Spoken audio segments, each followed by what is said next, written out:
Bienvenidas, bienvenidos al programa de historia Tiempos Cimarrones. Tengo la alegría, la satisfacción de estar hoy con ustedes en un programa que entiendo que es novedoso, inédito y muy desafiante. Espero que juntos lo transitemos muy bien. ¿Qué vamos a empezar? Tenemos a nuestras espaldas una pintura que tiene una carga simbólica muy fuerte. Estamos hablando de ni más ni menos que de la ciudad fuerte de Montevideo, del artista Menk Freire. Y es verdaderamente muy sugerente lo que nos muestra esa imagen. Y es con eso que vamos a empezar el día de hoy este programa. Un poco vamos a empezar desde los orígenes de lo que somos como uruguayos. Podríamos haber abordado la historia nacional, que es básicamente con lo que vamos a estar durante un tiempo. La podríamos haber abordado desde otros lugares, también con total corrección. Por ejemplo, podríamos haber empezado esta historia con la Revolución Oriental, con José Artigas. Sin embargo, elegimos empezarla con lo que yo llamo los orígenes. ¿Qué son los orígenes? Los orígenes es un poco de dónde venimos como uruguayos, como orientales, que un día llegaremos, en 1830, a constituirnos como república, la República Oriental del Uruguay, pero que para eso tuvimos que transitar un tiempo de historia no demasiado largo, porque somos jóvenes, no solamente nosotros somos jóvenes los uruguayos, toda América Latina es joven. Pensemos que, a partir de 1810 aproximadamente, se empezó a gestar el proceso de la Revolución Hispanoamericana, con la cual llegamos un día a ser repúblicas independientes, soberanas. Por lo tanto, si seremos jóvenes, verdaderamente tendremos unos 200 años, más o menos.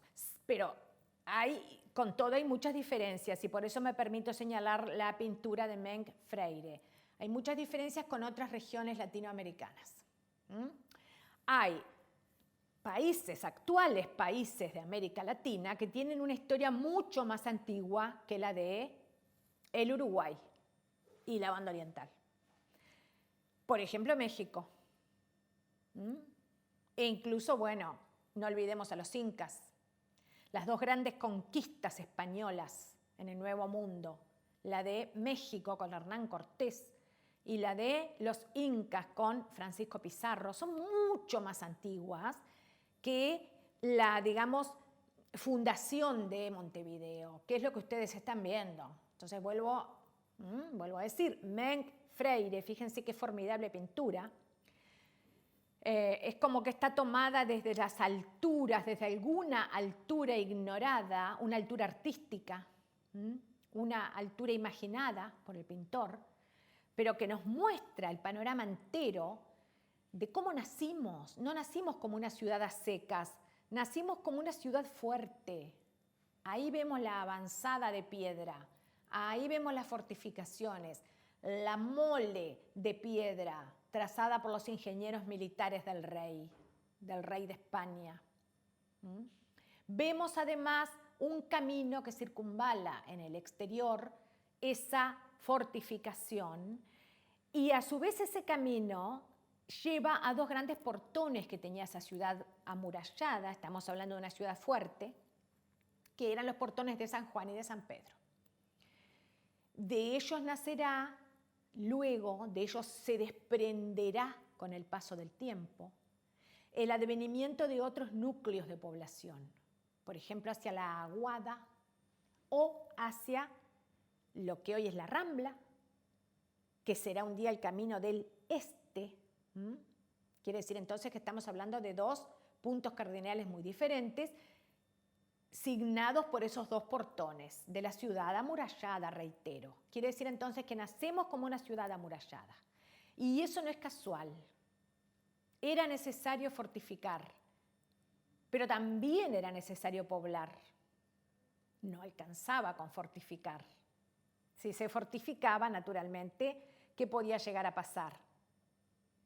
¿Y por qué? En realidad la pregunta sería, ¿por qué se fortificó? la avanzada de Montevideo por parte de España? Esa es la pregunta inaugural. Muy pronto en Infogranja vamos a ver cómo se producen y cosechan los diferentes alimentos que ni idea tenemos cómo llegan a nuestra mesa.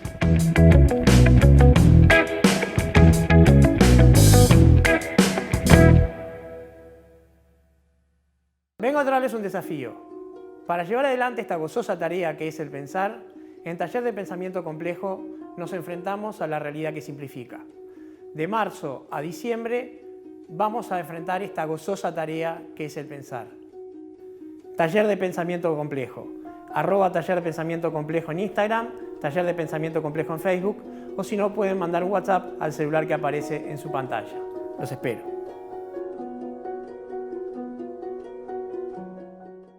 Por fin se viene un canal de streaming en el que puedo hacer lo que quiero hacer. No se pierdan el Late Night Show de Esdrújula TV.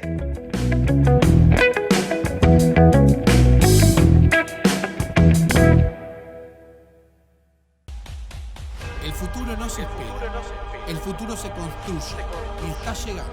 Estamos haciendo el futuro de la televisión. Estamos construyendo un canal diferente, un canal que es tu voz.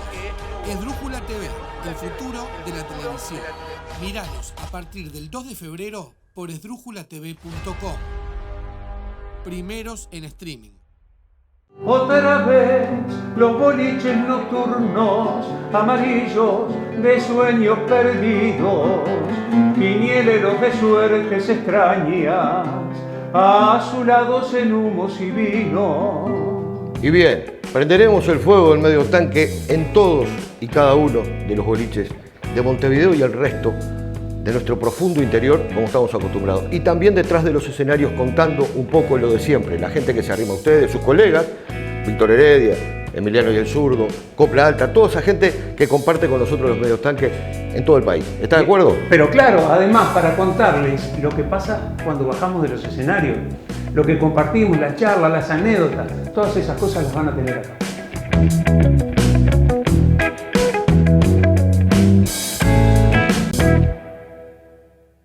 Vuelen a cedro sus manos. Carpintería en maderas Herc.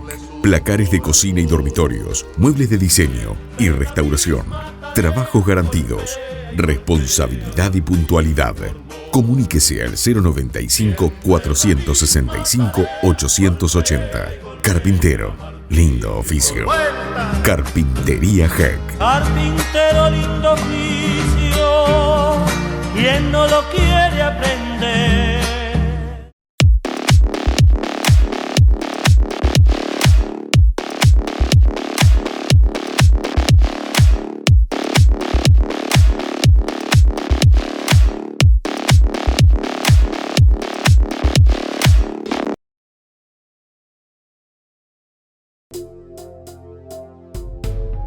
Existir Sociedad Anónima es el único importador oficial de repuestos Jack. Trabaja tranquilo con repuestos originales y visítanos en nuestra nueva planta de la Ruta 1, kilómetro 28500.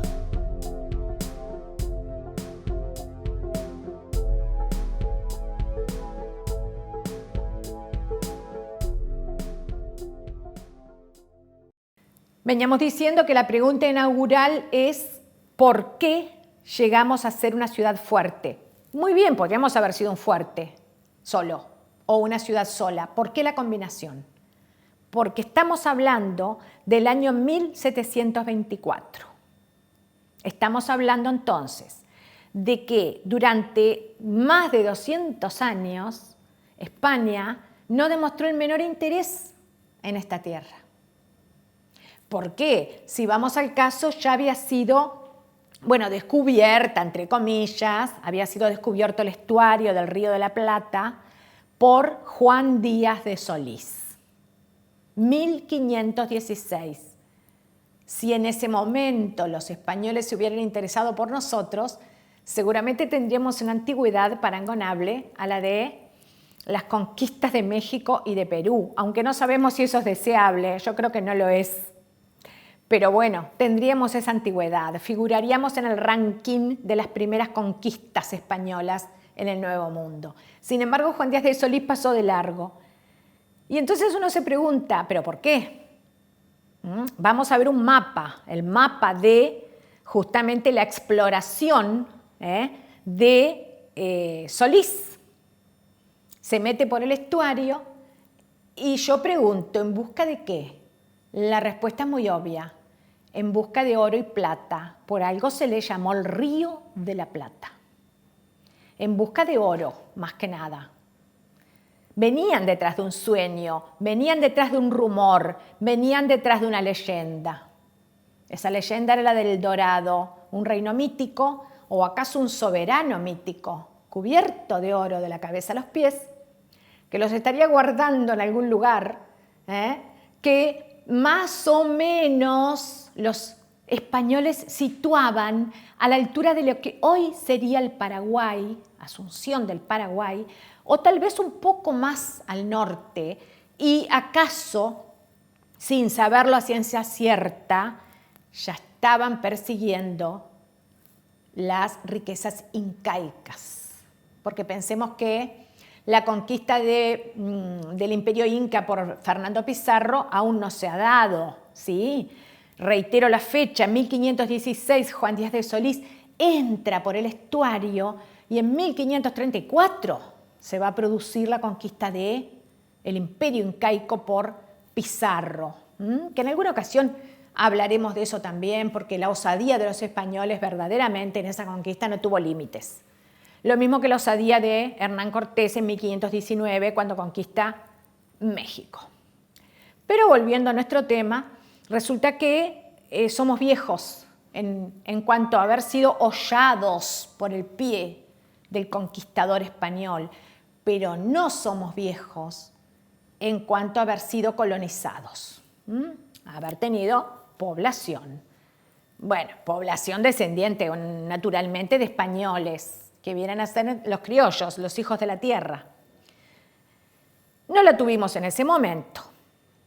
Sin embargo, si ustedes sacan cuentas, yo voy a repetir las fechas no siempre son retenibles.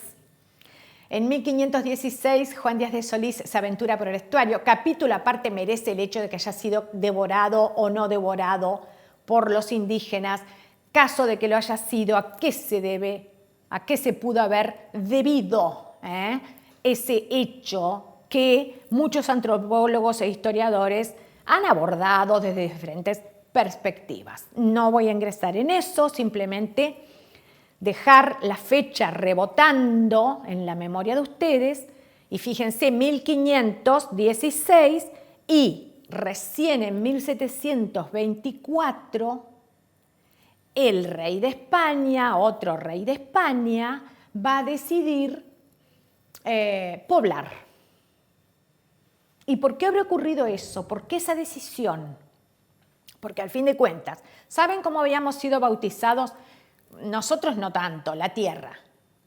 ¿Cómo había sido bautizada la tierra de ese estuario del Río de la Plata? Nuestra futura tierra. Había sido nombrada como tierra sin ningún provecho. Así le llamaban los españoles. Cuesta creer, verdaderamente cuesta creer, que una tierra rica en pasturas, en aguadas, desprovista de rigores climáticos demasiado acentuados, cuesta creer que sea sin ningún provecho. Sin embargo, que era lo que los españoles echaban en falta y por eso dijeron que era sin ningún provecho.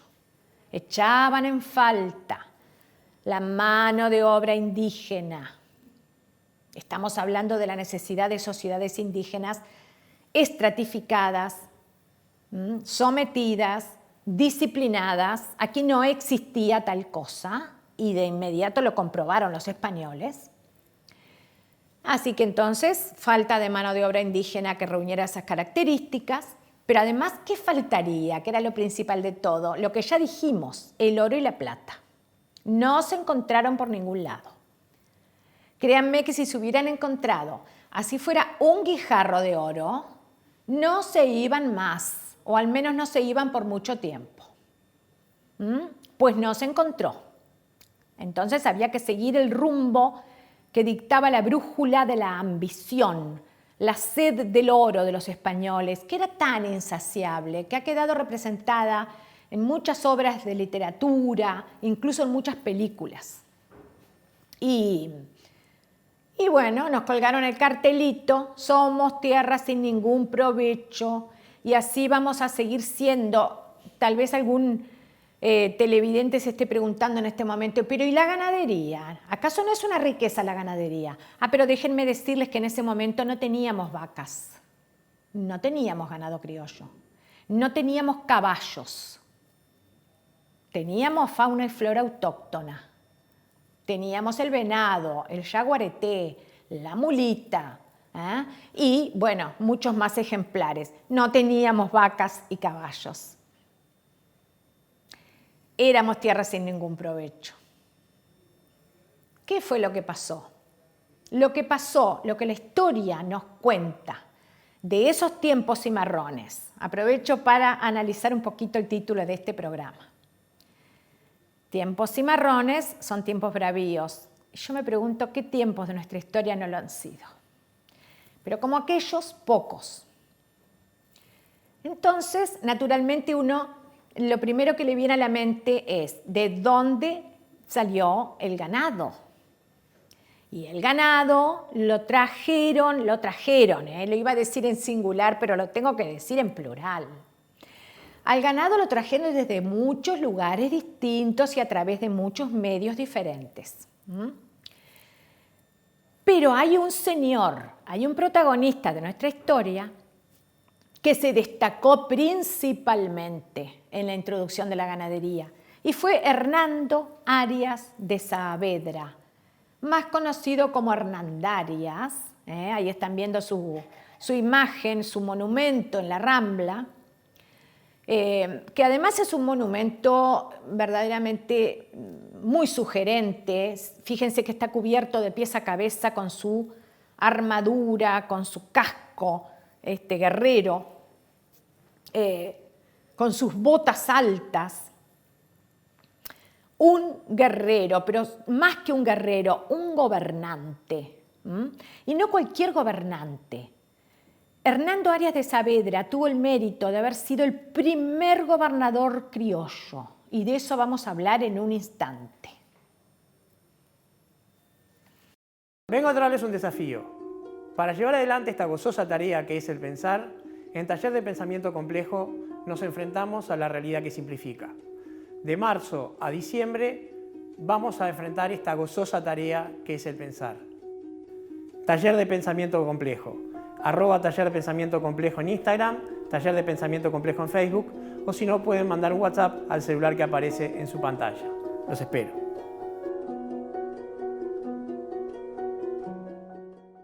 Bienvenidos a la Biblioteca de Diomedes.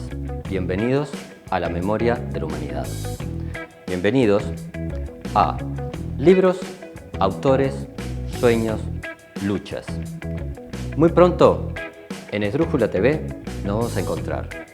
Y por favor, no se olviden, cultos para ser libres.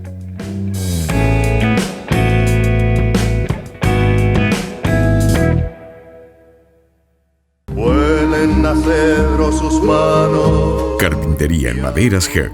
Placares de cocina y dormitorios. Muebles de diseño y restauración. Trabajos garantidos. Responsabilidad y puntualidad. Comuníquese al 095-465-880. Carpintero, lindo oficio. Carpintería Herc. Carpintero, lindo oficio, ¿quién no lo quiere aprender? En un mundo donde se nos iguala, donde se nos invita a pensar todos lo mismo, a no tener originalidad, razonar y pensar se convierte en el último acto de resistencia. En Charlas de Mentes los vamos a invitar a detenernos un segundo y pensar. Vamos a entrevistar personas que sin brújula y sin guión nos ayuden a este acto de resistencia. A partir de febrero por Esdrújula TV nos resistimos a la nada.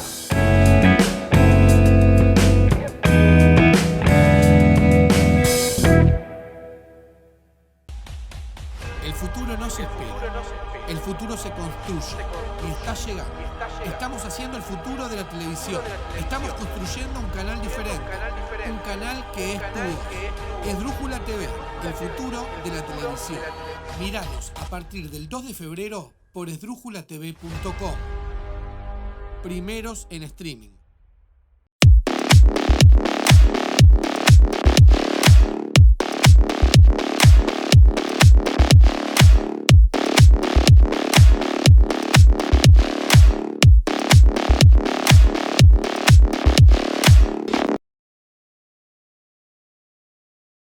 Se viene la segunda temporada de Mesa Libre, donde vas a poder disfrutar de la gastronomía, vas a poder viajar, vas a poder tener aventuras de una manera diferente. Disfrutalo, vivilo a través de esdrújulatv.com y todas sus redes sociales. Todos los lunes, 21 horas, a través de esta pantalla.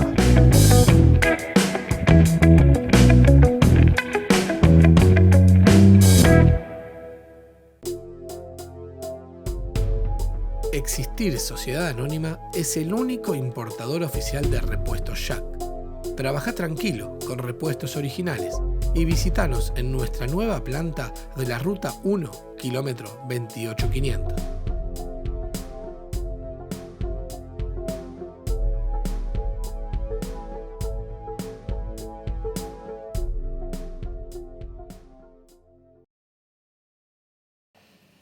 Veníamos hablando de Hernandarias, Hernando Arias de Saavedra, Hernandarias, que tiene el mérito de haber sido, como dije, el primer gobernador criollo en el Río de la Plata, aunque nacido en Asunción en el año 1564. Como dijimos anteriormente, si ustedes se ponen a pensar, año 1564, nosotros que seguíamos siendo, obviamente, una tierra sin ningún provecho, porque no teníamos, como dijimos, ni oro ni plata, no teníamos ni vacas ni caballos, no teníamos mano de obra indígena disciplinada, como sí iban a encontrar los españoles, para nuestra desgracia, en muchísimas regiones de América. Por lo tanto, año 1564, todo se seguía dilucidando hacia el norte, todo se seguía dilucidando hacia la región de Asunción, tema apasionante del cual ya nos ocuparemos en algún momento.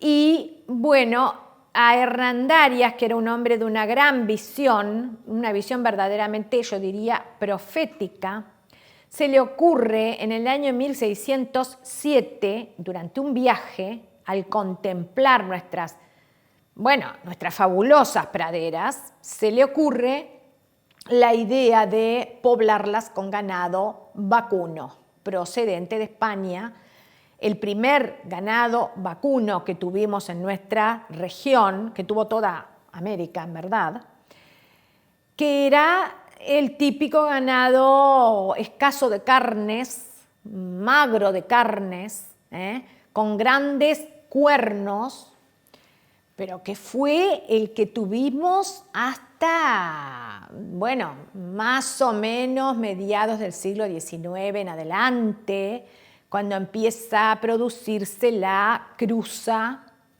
con el ganado inglés. Quiere decir que ahí pasamos a ser tierra de algún provecho.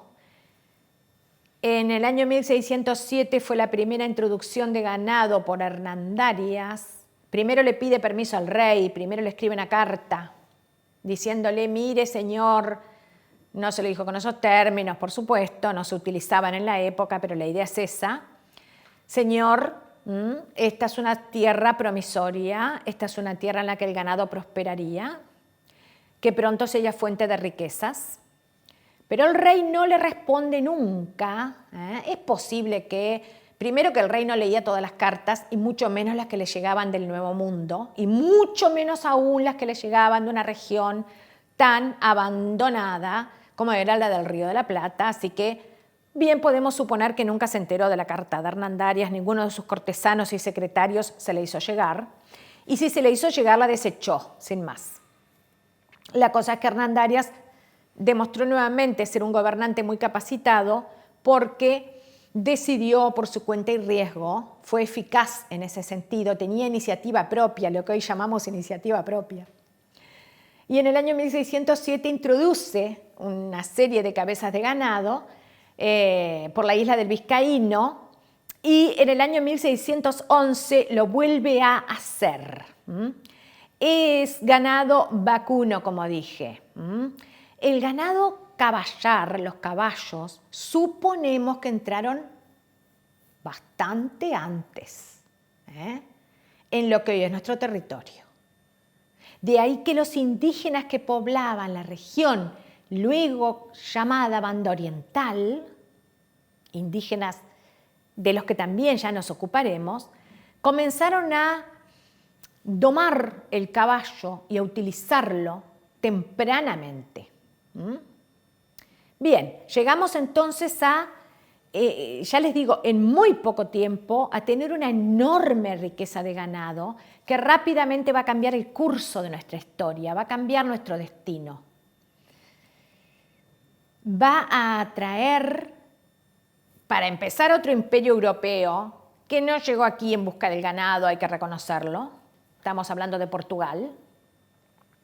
O sea, si nosotros miramos el mapa de los viajes transatlánticos de España y Portugal, que ocurrieron, como todos sabemos, a fines del siglo XV. Si miramos el mapa, cualquier mapa de los viajes transatlánticos, nos vamos a encontrar con que Portugal fue el imperio de avanzada. Da para mucho ese tema y yo no dispongo del tiempo necesario como para darlo, ofrecerlo, comentarlo en profundidad. No obstante, sí les quiero señalar que Portugal fue el imperio de avanzada en los viajes transatlánticos y le sigue luego España. Y ese dato no es menor, tanto no es menor que también los portugueses en determinado momento, a comienzos del siglo XVII, van a llegar a poner el ojo en la Banda Oriental, es decir, en lo que ellos consideraban que era una zona estratégica, un lugar de avanzada y de salida al mar privilegiado, que por otra parte, como si fuera poco, tenía varios puertos naturales muy buenos. Cuando decimos puertos naturales muy buenos, nos estamos refiriendo principalmente a Montevideo y Colonia. Los portugueses lo primero que hicieron fue ocupar la zona de Colonia y fundaron justamente lo que se llamó Colonia do Sacramento. Y esto lo hicieron ya a fines del siglo XVI. Bueno, siempre se ha dicho, ¿no? España, por supuesto, claro que no le gustó. ¿Cómo le va a gustar a España? Si España se consideraba la dueña de estos territorios. Y de acuerdo al derecho internacional, al derecho de gentes, como se lo llamaba en esa época, tampoco era cuestión de venir y decir ahora esto es mío porque a mí se me antoja. Aunque hay gente que me ha dicho, que me ha preguntado inclusive, pero si esto no era de España, si esto no era de Portugal, si esto era de los indios, al fin de cuentas, si viene Portugal y funda la Colonia del Sacramento, tiene derecho. No, no lo tiene.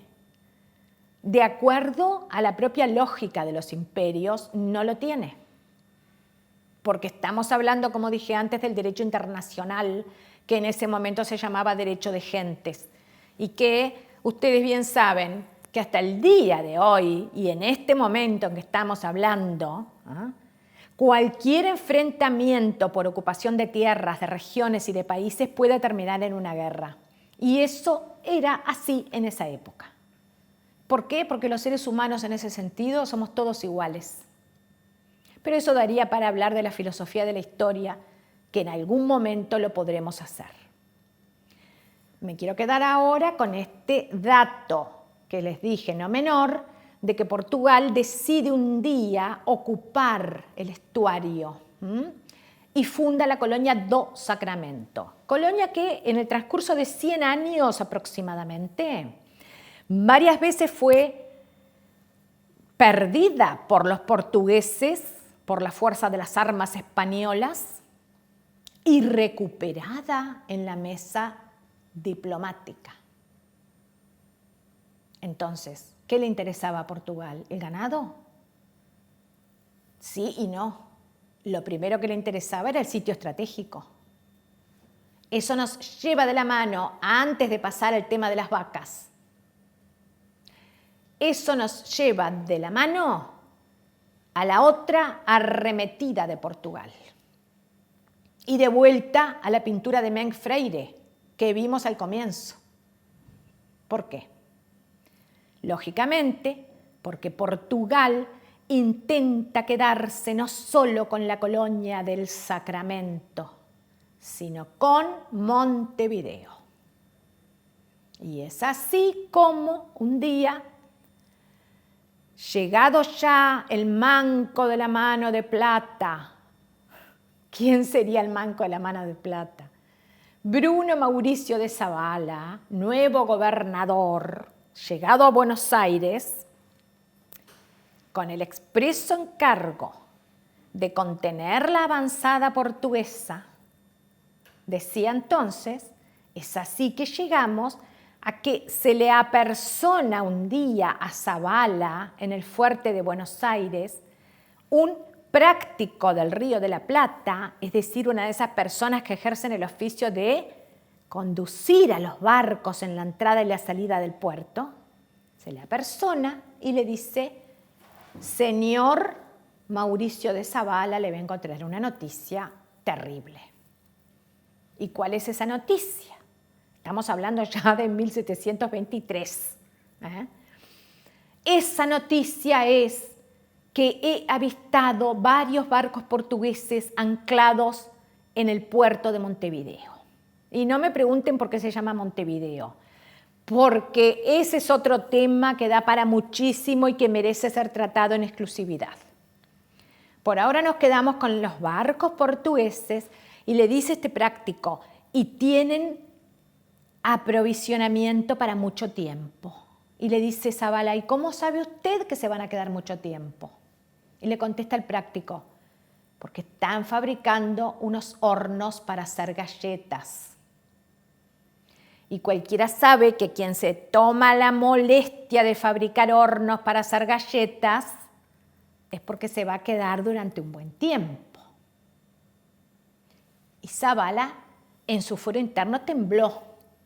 No porque no fuera valiente, que lo era, sino porque se dio cuenta de que iba a quedar en jaque ante el rey, ya que cuando Zabala viene a hacerse cargo de la gobernación, la primera medida que se le ordena por mandato real es la de contener la avanzada de los portugueses. Hasta acá entonces, claramente, los antecedentes.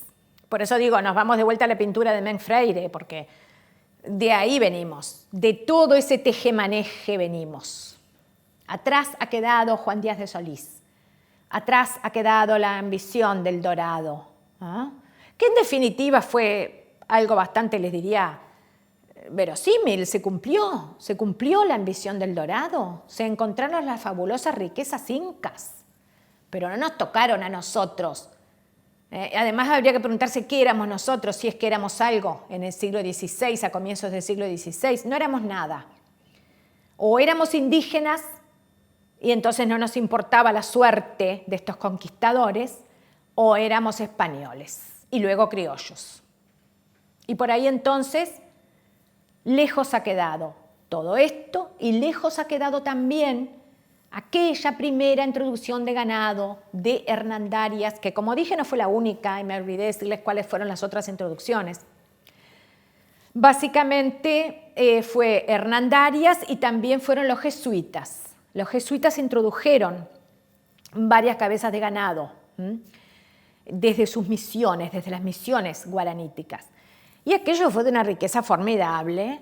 Y entonces a la avanzada portuguesa, al peligro de la avanzada portuguesa, se va a sumar esta fabulosa riqueza, no tanto en carne, como a veces podemos creer, no tanto en carne, en cueros.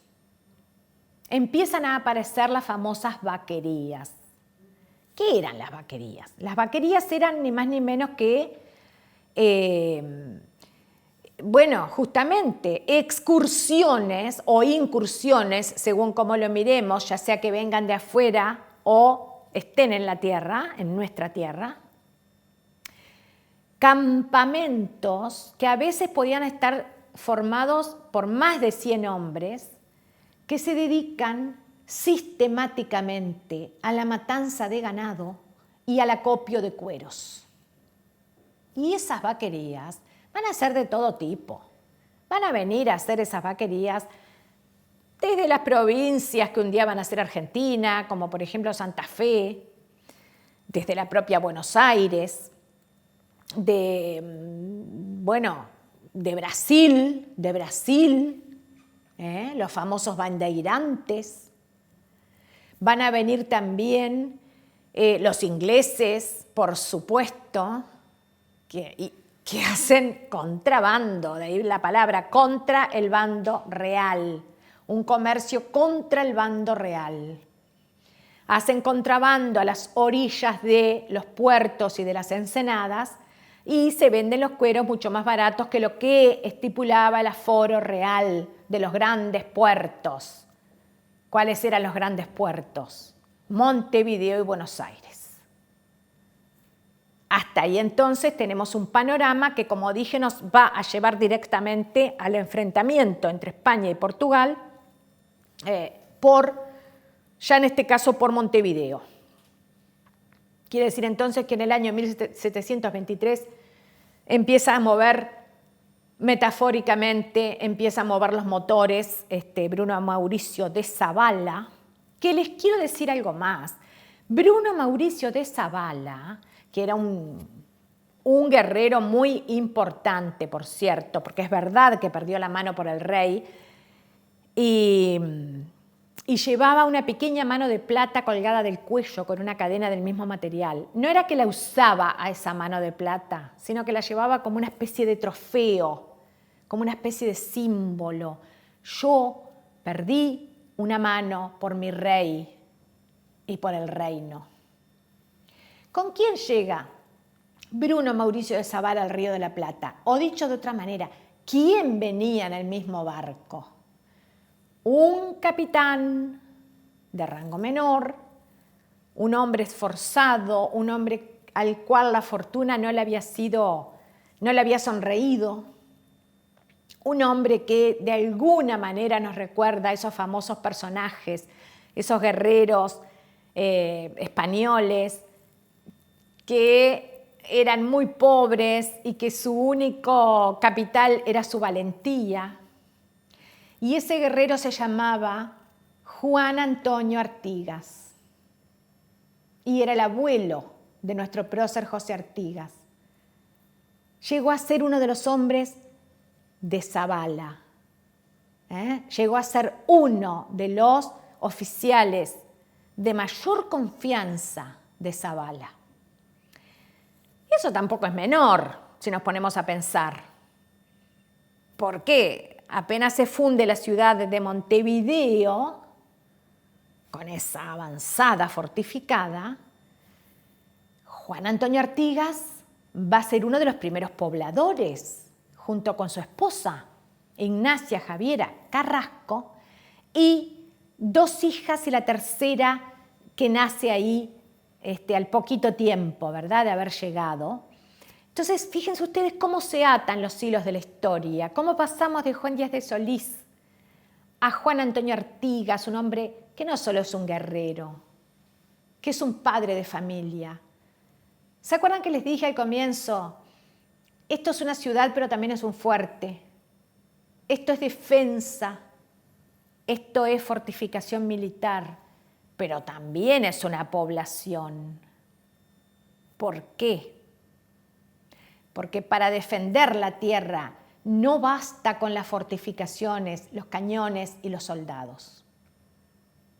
Para defender de verdad la tierra se necesitan familias, se necesita humo que salga de las chimeneas, se necesita calor de hogar, se necesitan mujeres.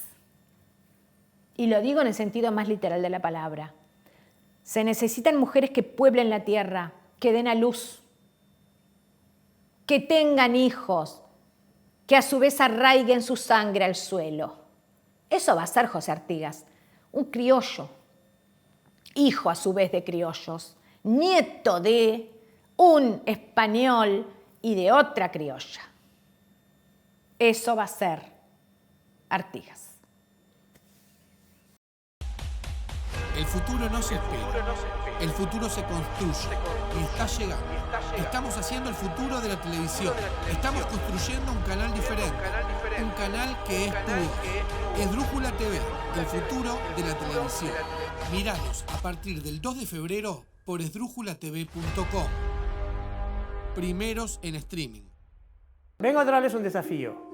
Para llevar adelante esta gozosa tarea que es el pensar, en Taller de Pensamiento Complejo nos enfrentamos a la realidad que simplifica. De marzo a diciembre vamos a enfrentar esta gozosa tarea que es el pensar. Taller de Pensamiento Complejo. @Taller de Pensamiento Complejo en Instagram, Taller de Pensamiento Complejo en Facebook, o si no pueden mandar un WhatsApp al celular que aparece en su pantalla. Los espero. Por fin se viene un canal de streaming en el que puedo hacer lo que quiero hacer. No se pierdan el Late Night Show de Esdrújula TV.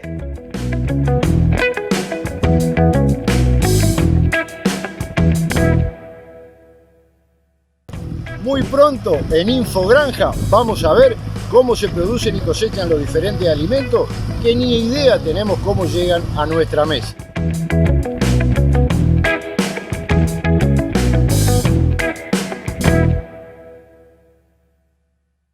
Otra vez los boliches nocturnos, amarillos de sueños perdidos, quinieleros de suertes extrañas, azulados en humos y vino. Y bien, prenderemos el fuego del medio tanque en todos y cada uno de los boliches de Montevideo y el resto de nuestro profundo interior, como estamos acostumbrados. Y también detrás de los escenarios contando un poco lo de siempre, la gente que se arrima a ustedes, sus colegas, Víctor Heredia, Emiliano y el Zurdo, Copla Alta, toda esa gente que comparte con nosotros los medios tanques en todo el país. ¿Está de acuerdo? Pero claro, además para contarles lo que pasa cuando bajamos de los escenarios, lo que compartimos, las charlas, las anécdotas, todas esas cosas las van a tener acá.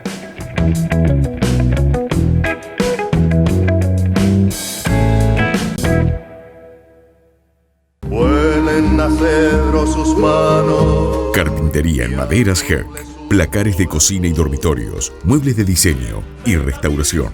Trabajos garantidos. Responsabilidad y puntualidad. Comuníquese al 095-465-880. Carpintero. Lindo oficio. Carpintería Herc. Carpintero, lindo oficio, quien no lo quiere aprender.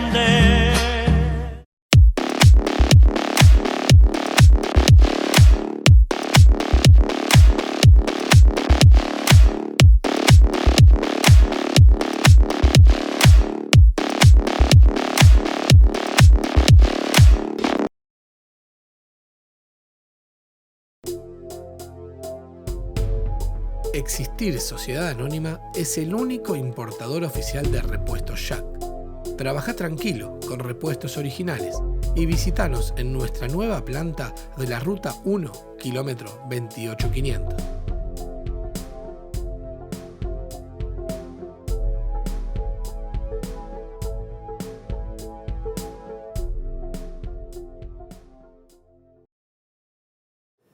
La banda oriental. La banda oriental, con eso iniciamos y de eso nos ocupamos durante las primeras partes de este programa. Y ahora venimos hacia el meollo de nuestro tema, que es justamente la Fundación de Montevideo. Atrás hemos tenido que dejar, porque el tiempo es tirano, grandes temas como el de las vaquerías, y el del pirata francés Etienne Moreau, que fue muerto justamente después de darle muchos dolores de cabeza a los españoles, fue muerto por soldados de Zavala y llegó a incursionar en las costas de Rocha y tuvo un verdadero ejército con cañones para salvaguardar sus factorías o enclaves de justamente comercio y faena de ganado clandestina. Etienne Moreau. Pero nos vamos a ir, porque como dije, el tiempo es tirano y el tiempo también hace a la historia, nos vamos a ir a 1724, no al momento de la fundación en sí de Montevideo, sino un poquitito antes, el momento en el que Zabala hace testamento. Y uno se podría preguntar, ¿por qué Zabala hizo testamento? Y porque todos los guerreros, absolutamente todos, con prescindencia de su rango, cuando tenían que partir hacia un combate o al menos hacia una misión de importancia, como era en este caso la de desalojar a los portugueses de Montevideo, dictaban testamento. Pero bueno, la suerte le fue favorable y por otra parte sabemos que, como dije anteriormente, los españoles siempre se caracterizaron por su braveza, por su valentía, por su arrojo. Zabala no va a ser la excepción, ni tampoco sus hombres, entre los cuales dijimos que estaba Juan Antonio Artigas. De ahí que casi de inmediato, apenas logra desalojar a los portugueses, Zabala se plantea la cuestión que tenía ya con dolores de cabeza al rey de España, que era la de poblar con mujeres, poblar con vientres, poblar con humo que sale de las chimeneas, poblar con niños, poblar la tierra. Y ahí es donde llegamos a los dos actos de fundación de Montevideo. El de la fundación orgánica, del cual vamos a hablar ahora, y el de la fundación jurídica. Y por eso siempre me gusta a mí hacer la salvedad y la aclaración, ¿verdad? El acto de formación orgánica de la ciudad de Montevideo viene a ser, hablando en criollo, el momento en el que llegan las primeras familias, el momento fáctico en el que llegan las primeras familias. Esas primeras familias eran aproximadamente en total 34 personas, un puñadito de gente. Zabala no encontró a nadie que quisiera venir a poblar Montevideo, y eso que publicó muchos bandos y prometió el oro y el moro, como dicen los españoles. ¿Por qué no conseguía a nadie Zabala? Seguramente la gente no estaría tan mal para negarse a venir a poblar una nueva ciudad en la que se le prometían ciertos privilegios nada desdeñables. Y no conseguía. ¿Qué se le prometía a la gente? Y bueno, por ejemplo, se les prometía tierra. Número 1, tierra. Solar en la ciudad, ¿no? Para construir una casa en la ciudad. Chacra en las afueras. Y como si todo esto fuera poco, estancia en la campaña. Pero además se le prometía un título de nobleza, es verdad que del último rango, ¿no? El rango más chiquitito y más humilde, que era el de hijosdalgo o hidalgo, abreviado, se le prometía el título de hidalgo, y hay que ver que no era menor el título de nobleza, por más que fuera el más humilde de todos, era algo que parecía un imposible para la mayor parte de la gente en España. Bueno, pues se le prometía. Con el título de hijosdalgo iban a poder casar a la hija y casar al hijo. Iban a pasar de ser un don nadie, como decían ellos, a ser alguien, hijo de algo. Por lo menos imaginemos que en la mentalidad monárquica de los españoles esto era así. Y yo creo que lo sigue siendo hasta el día de hoy porque siguen teniendo un monarca los españoles. Entonces, eran ofertas atractivas. Y además de eso se les daba trigo, semilla, ¿verdad? Para la labranza, todo tipo de semillas que se le pudieran dar en aquel momento. Se les daban herramientas para labrar la tierra. Se les daba durante X tiempo una cantidad determinada de galleta o bizcocho, como se le llamaba, sal, ají molido, granos y algunas otras cosas. Por lo tanto, prácticamente la gente venía a no hacer nada, a esperar que la tierra diera sus frutos y a levantar su casa, por supuesto. Pero como dije antes, no se conseguía a nadie. Finalmente, los primeros en llegar van a ser los llamados el clan Carrasco. ¿Quiénes serían esos 34, digamos, personas muy, pero muy aguerridas, muy desafiantes, para venir a un rincón del mundo que no eran otra cosa que una mole granítica pelada y barrida por los vientos del sur, porque eso era Montevideo, una bahía en la que no había absolutamente nada atractivo. Había mucho que no era atractivo. ¿Qué sería eso? El peligro de los portugueses que estaba aún latente y que todavía iba a dar que hacer. Y el peligro de los indios, porque aunque no fueran indios feroces, aunque no sabemos bien qué es ser un indio feroz, la leyenda que corría era que aquí había indios bravos. Y no estoy hablando solo de los charrúas, estoy hablando también de los minuanes.